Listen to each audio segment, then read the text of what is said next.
Hi friends, எல்லாருக்கும் வணக்கம். எல்லோரும் எப்படி இருக்கீங்க? நல்லா இருக்கீங்களா? Welcome to Shakti Saravana YouTube channel. இன்றைக்கி வீடியோவில் ஆன்மீக தகவலில் நம்மளுடைய ஒவ்வொருத்தருடைய கர்ம வினை தீர முருகன் வழிபாடு நம்ம எப்படி செய்யலாம் அப்படின்றத பற்றி தாங்க பார்க்க போகிறோம். ஒவ்வொரு மனுஷனும் தன்னோட வாழ்நாளில் அனுபவிக்கக்கூடிய இன்பம் துன்பம் எல்லாத்துக்குமே காரணம் அப்படின்னா பூர்வ ஜென்மத்தோட பலனே முக்கிய காரணமாக கருதப்படுது அப்படின்னு சொல்லப்படுதுங்க. பலர் வாழ்க்கையில் எல்லா நேரமும் பிரச்சனையிலேயே இருப்பாங்க. அவங்கள சுற்றி நிம்மதி அப்படின்ற வார்த்தைக்கு கூட வழி இல்லாமல் வாழ்வாங்க. இதுக்கெல்லாம் கிரக அமைப்புகள் ஓரளவுக்கு காரணமாக இருந்தாலும் முன் ஜென்ம கர்ம வினை தான் அதிகப்படியான காரணமாக இருக்கும் அப்படின்னு சொல்லப்படுதுங்க. இந்த கிரக அமைப்புகளும் கர்மாக்களும் நீங்கி நாம் நிம்மதியாக வாழ இறை வழிபாட்டை தவிர வேறு சிறந்த வழி எதுவுமே கிடையாதுங்க.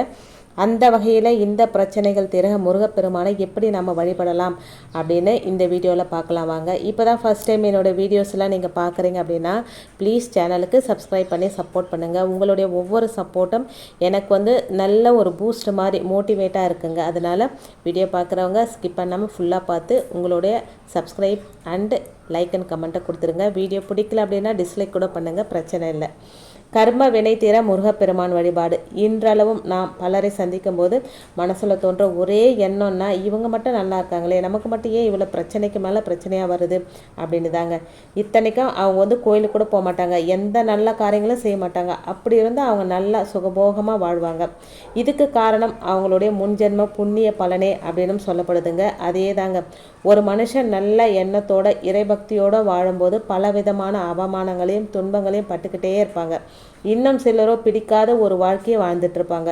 பல பேர் அவங்க செய்யாத தப்புக்கு தண்டனை அனுபவிச்சுட்டு இருப்பாங்க. இந்த தவறுக்கெல்லாம் தான் காரணம் இல்லை அப்படின்னு தெரிஞ்சும் அவங்களால அதை மீறி வெளியில் வர முடியாதுங்க. இதெல்லாம் பார்த்து ரொம்ப கஷ்டப்பட்டுருப்பாங்க.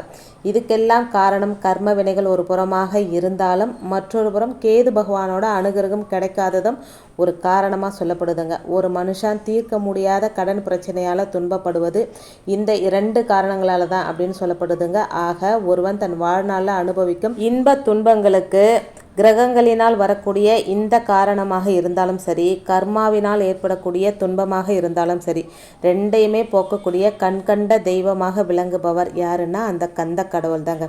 இவரை வணங்கும் போது நம்முடைய இத்தனை துன்பங்களும் தூள் தூளாகும் அப்படின்னு சொல்லப்பட்டிருக்குங்க. இப்படியான துன்பத்தில் இருப்பவங்க மலை மீது இருக்கும் முருகனை வழிபாடு செய்யணுங்க. இந்த முருகனுக்கு தொடர்ந்து நெய் தீபம் ஏற்றி வழிபாடு செய்யும்போது கர்ம வினைகளும் கிரக கோளாறுகளும் குறைய தொடங்கும் அப்படின்னு சொல்லப்படுதுங்க. அது மட்டும் இல்லாமல் மலை மீது இருக்கும் குரங்குகளுக்கு வாழைப்பழங்களை வாங்கி தருவது நம்முடைய கர்மாக்களை பெருமளவு குறைக்கும் அப்படின்னு சொல்லப்படுதுங்க. அதே போல் யானைகளுக்கு கரும்புகளை வாங்கி கொடுக்கணும். இதுவும் நம்முடைய கிரக கோளாறுகளை நீக்கும் அப்படின்னு சொல்லப்பட்டிருக்குங்க. கடன் தொல்லையால் தீராத துன்பத்தில் அவதிப்படுறவங்க பழனிமலை முருகனை தரிசித்து அவர்களும் இதுபோல தானங்களை செய்ய வேண்டும்.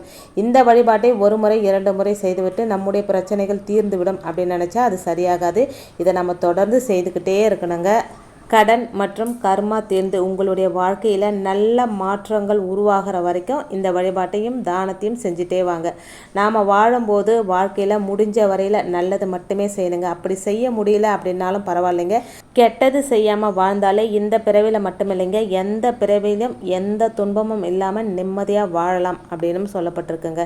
இதுவரை உள்ள கர்ம வினைகள் தீர இந்த இறை வழிபாட்டுடன் இனிவரும் காலங்களில் நல்ல முறையில் வாழ முயற்சி செய்யலாங்க. இந்த வழிபாட்டை நம்ம செவ்வாய்க்கிழமை தோறும் செய்யலாம். ஏன்னா செவ்வாய்க்கிழமை அப்படின்னா முருகப்பெருமானுக்கு ரொம்ப உகந்த நாள். குன்றின் மேல் இருக்கும் குமர கடவுளை தரிசிக்கிறது அப்படின்றது ரொம்ப பெரிய விஷயங்க. அதாவது மலை மேலே இருக்கிற முருகருக்கு பவர் அதிகமாக இருக்கும். நம்ம கஷ்டப்பட்டு போயிட்டு முருகரை வழிபாடு செய்யும்போது அதுக்கான பலன் நமக்கு கண்டிப்பாக கிடைக்குங்க. உங்கள் பக்கத்தில் ஏதாவது முருகர் கோயில் மலை மேலே இருந்ததுன்னா செவ்வாய்க்கிழமை தோறும் இந்த வழிபாட்டை செஞ்சு பாருங்கள். உங்களால் முடிஞ்சால் குரங்குகளுக்கு யானைகளுக்கு தானம் தர்மம் பண்ணலாம். தானம் தர்மம் பண்ணுறதுக்கு எந்த நாளும் கிழமையும் நம்ம பார்க்கணும் அப்படின்ற அவசியம் கிடையாதுங்க. ஒரு நாளைக்கு ஒரு உயிருக்காவது நம்ம கையால் நம்ம சாப்பாடு கொடுக்கணும். அது எறும்பாக இருக்கலாம், காக்காவாக இருக்கலாம், குருவியாக இருக்கலாம், எதுவாக வேணாலும் இருக்கலாங்க. நம்ம கையால் தானம் கொடுக்கும்போது நம்மளுடைய கர்மாக்கள் கொஞ்சம் கொஞ்சமாக குறைய தொடங்குங்க. இன்றைக்கி வீடியோவில் நான் சொன்ன விஷயங்கள் உங்களுக்கு பிடிச்சிருந்தது அப்படின்னா சேனலுக்கு சப்ஸ்கிரைப் பண்ணி சப்போர்ட் பண்ணுங்கள். இன்னொரு எளிமையான ஆன்மீக தகவலோடு உங்களை சந்திக்கிறேன். இந்த வீடியோ உங்கள் ஃப்ரெண்ட்ஸ் அண்ட் ஃபேமிலிக்கும் ஷேர் பண்ணி விடுங்க. தேங்க்ஸ் ஃபார் வாட்சிங் friends. Take care and bye.